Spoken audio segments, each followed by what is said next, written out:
here this morning. We welcome Scott Wynn to the show. He's our entertainment guy, and we talked about movies and entertainment. And the number one movie last week was an animated movie in the movie houses, and that was Tom and Jerry. Where are we in the movie entertainment industry? Joining me live right now, former entertainment industry professional and current film professor Joe Fortunato with us on WAKR, and he's done a lot of film study with the Akron Summit County Public Library, and he's joined us from time to time on the show. And Joe, I guess the basic question to start out our conversation is, where are we right now, still with COVID-19 out there in the movie industry? Well, good morning, Greg. COVID still affects the industry every day because so many movie theaters are closed and more movies are streaming. It's affecting the Oscars. The Oscars were supposed to be February 28th. They got postponed to April 25th, which allows a little bit more time for films to be eligible this year. Some of the eligible films that are front runners now, it's going to be different because most of them came out on streaming. And they're available streaming. No Man Land is probably the front runner, and that is available on Netflix.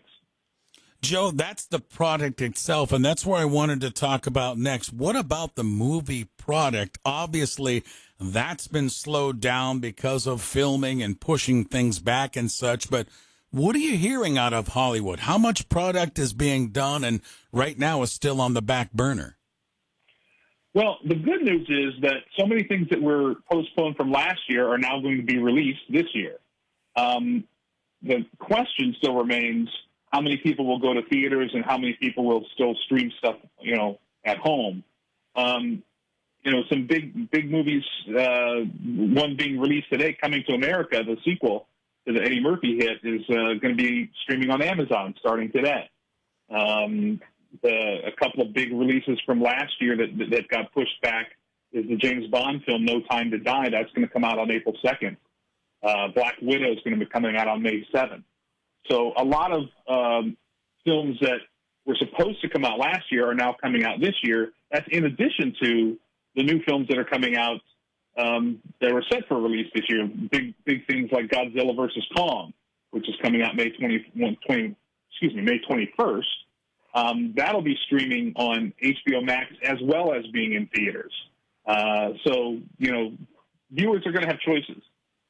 Educate us a little bit, Joe. And we're talking with Joe Fortunato, again, current film professor. A lot of people might not understand when filming starts for certain movies and then the timeline. And I ask that question because the last 12 months, I imagine the filming has been really slowed down with COVID-19. Now, there's obviously some movie stuff that is in the books that maybe we will see, as you just mentioned, this year. But how does that affect 2022, Joe?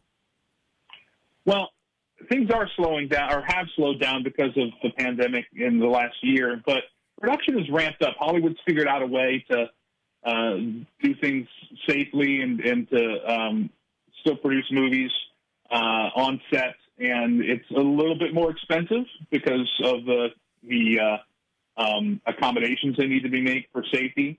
But things should be back in the pipeline. It's really a matter of pipeline because the stuff that's now being produced is going to be ready to go.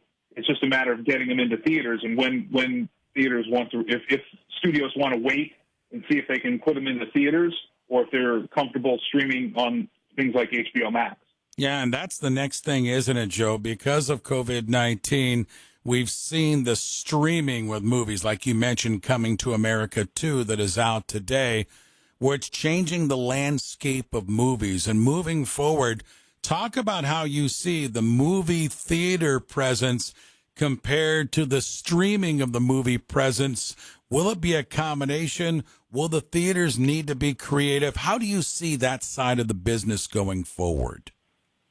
Well, that's $1 million question, and I wish I had a crystal ball to give you a really good answer. But I'm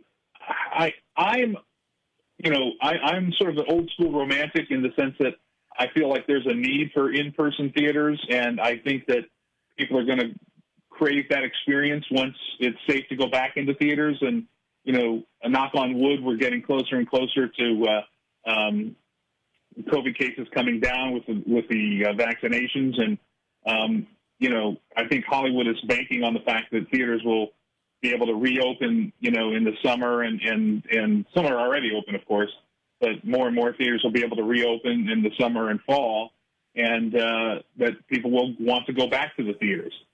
We won't know until it happens, but I think there's enough people that enjoy the communal experience that they'll be able to recoup some of their lost visitors.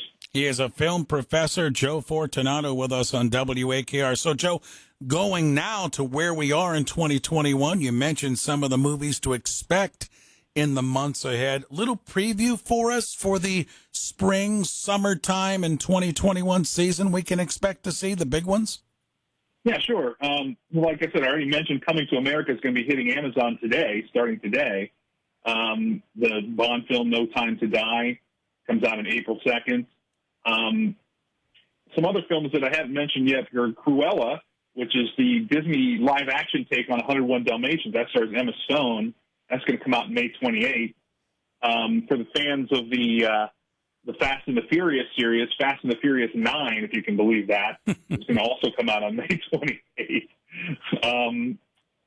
Fans of Hamilton might be looking forward to Lin-Manuel Miranda's new film, In the Heights, which is based on his musical of the same name, and that's coming out in June. So that's, I don't know if June is still considered spring or we're bordering on the summer months at that point, but there's a lot of things to look forward to, actually. Yeah, looking forward to 2021. My wife and I were saying just the other day on a ride, one of the things she was saying she said, I miss the date nights and going to the movie theater. I think it's going to be really interesting once we beat down this virus, Joe. I think that people are going to want to really flock to get back to the theaters to check that out once they feel safe and secure. That's my hope, and like I said, I'm an old school romantic when it comes to that, and I agree with you, and I hope that people feel the same way, and I certainly encourage people to go out to the theaters once they feel safe to do so. All right, my friend. Thank you for the insight, the intel. Always enjoyed talking to you, Joe, and I'll stay in contact. Thank you for making time for me today. Thanks, Ray. Have a good day. You too. Joe Fortunato with us. Again, he's a former entertainment industry professional, and he's a current film professor joining us live this morning, and he's pretty optimistic about the film industry. And he did say the product is coming big time now and even into next year. They've been busy being creative in Hollywood.